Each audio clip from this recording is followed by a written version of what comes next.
How to fix trees your all code app. Hello guys, if you want to fix this problem, first step click settings, click apps and notifications, click apps and scroll down for share app trees or share here.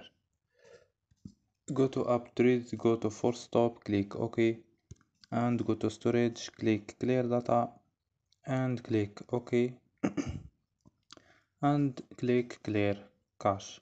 After these steps, don't forget turn off your Wi-Fi and turn on your Wi-Fi. So don't forget like and subscribe. Bye.